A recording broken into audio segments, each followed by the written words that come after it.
അന്നത്തെ ഇന്ദിരാഗാന്ധി അല്ല ഇന്നത്തെ നരേന്ദ്രമോദിയെന്ന് BJP സംസ്ഥാന വക്താവ് അഡ്വക്കേറ്റ് എസ് ജയസൂര്യൻ. നരേന്ദ്രമോദി ലോക നേതാവാണെന്നും അങ്ങേയറ്റം സുരക്ഷാ സംവിധാനങ്ങൾ അദ്ദേഹം വന്നാൽ ഉപയോഗിക്കേണ്ടതുണ്ടെന്നും NDA സ്ഥാനാർത്ഥിയുടെ പ്രചരണാർത്ഥം പ്രധാനമന്ത്രി നരേന്ദ്രമോദി പാലായിലെത്താത്തത് സുരക്ഷാ ക്രമീകരണങ്ങൾ നടത്താനുള്ള സംവിധാനങ്ങൾ പാലായിക്കില്ലാത്തതുകൊണ്ടാണെന്ന് അദ്ദേഹം പറഞ്ഞു. ഞാൻ ഓർക്കുന്നുണ്ട്, ഇന്ദിരാഗാന്ധി പ്രധാനമന്ത്രിയായിരുന്നപ്പോൾ സെന്റ് തോമസിൽ വന്ന കാര്യം. അന്ന് ആ പ്രോഗ്രാമിൽ ഒരു കുട്ടിയായിട്ട് പങ്കെടുത്ത ആളാണ്. അന്ന് ഒത്തിരി വർഷം മുമ്പാണ്, 40-50 വർഷം മുമ്പ്. അന്ന് ഇന്ദിരാഗാന്ധി വരുമ്പോൾ ഒരൊറ്റ ഹെലികോപ്റ്റർ. ആ ഹെലികോപ്റ്റർ എവിടെ ഇറങ്ങിയത് ഞാൻ ഓർക്കുന്നുണ്ട്. സെന്റ് തോമസിന്റെ മെയിൻ ബിൽഡിങ്ങിന്റെ മുമ്പിലുള്ള വോളിബോൾ കോർട്ടിലാണ് ഹെലികോപ്റ്റർ ഇറങ്ങിയത്. എന്നിട്ട് തൊട്ടടുത്തുള്ള ഫുട്ബോൾ കോർട്ടിലാണ് ഈ പ്രോഗ്രാം നടന്നത്. അപ്പൊ ചെറിയൊരു കുട്ടികളുടെ ഒരു ചെറിയ പ്രോഗ്രാമാണ്. KCSL എന്നൊക്കെ പറയുന്ന ഒരു സംഘടനയുടെ ചെറിയ പ്രോഗ്രാമാണ്.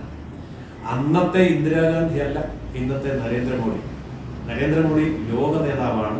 മാത്രമല്ല, സുരക്ഷാ സംവിധാനങ്ങൾ അങ്ങേയറ്റം ഇന്ന് ഉപയോഗിക്കേണ്ടതുണ്ട്. പഴയ കാലത്തെ പോലെയല്ല. ഭീകരവാദ പ്രസ്ഥാനങ്ങളുടെ കയ്യിൽ ധാരാളം അത്യന്താധുനിക ആയുധങ്ങളും സംവിധാനങ്ങളും ഉണ്ട്. അപ്പൊ അതുകൊണ്ടൊക്കെ തന്നെ ഇന്നത്തെ കാലത്ത് അതത്ര എളുപ്പമല്ല.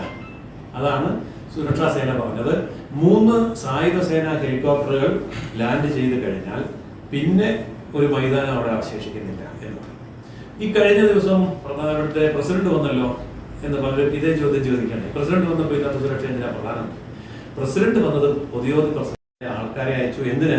പ്രധാനമന്ത്രിക്ക് സഞ്ചരിക്കാനുള്ള വാഹനം വരെ ഇവിടെ കൊണ്ടുവന്നു. എന്നിട്ട് അതിൽ നോക്കുമ്പോഴാണ് അറിയുന്നത്, പാലായിൽ പ്രധാനമന്ത്രിയുടെ സുരക്ഷാ സംവിധാനത്തോടനുബന്ധിച്ച് 3 ഹെലികോപ്റ്ററുകൾ ഇറങ്ങാനുള്ള സ്ഥലം മാത്രമേ ഉള്ളൂ. അത് സെന്റ് തോമസ് കോളേജിന്റെ ഗ്രൗണ്ടാണ്, ഐഡന്റിഫൈ ചെയ്യും. പക്ഷേ അവിടെ ആ 3 ഹെലികോപ്റ്റർ കിടക്കുമ്പോൾ അവിടെ വേറെ പൊതുയോഗം നടത്താൻ പറ്റില്ല. പൊതുയോഗം നടത്താൻ മറ്റൊരു മൈതാനം ഉണ്ടോ എന്ന് അന്വേഷിച്ചപ്പോഴാണ് ദുഃഖകരമായ കാര്യം തിരിച്ചറിയുന്നത്, പാലായ്ക്ക് അങ്ങനെ ഒരു സംവിധാനം ഇല്ല. അതായത് ഒരു തെരഞ്ഞെടുപ്പ് പൊതുയോഗത്തിൽ വരുന്ന ആയിരക്കണക്കിന് ആൾക്കാരെ ഉൾക്കൊള്ളാൻ കഴിയുന്ന ഒരു ഗ്രൗണ്ട് പോലും പാലാ മുനിസിപ്പാലിറ്റിക്ക് അകത്തുമില്ല, സമീപ പഞ്ചായത്തുകളിലുമില്ല. അതുകൊണ്ട് വളരെ ദുഃഖകരമായ രീതിയിൽ തീരുമാനമെടുക്കേണ്ടി വന്നു. സാധ്യമല്ല, അദ്ദേഹത്തിന്റെ പൊതുയോഗം നടക്കില്ല എന്ന്. അപ്പോൾ ഞങ്ങൾ ആവശ്യപ്പെട്ടു, അങ്ങനെയാണെങ്കിൽ ഒരു റോഡ് ഷോ, പാലായിലെ മെയിൻ റോഡിലൂടെ ഒരു റോഡ് ഷോ എങ്കിലും നടത്തിയാൽ മതിയായിരുന്നു എന്ന് പറഞ്ഞു.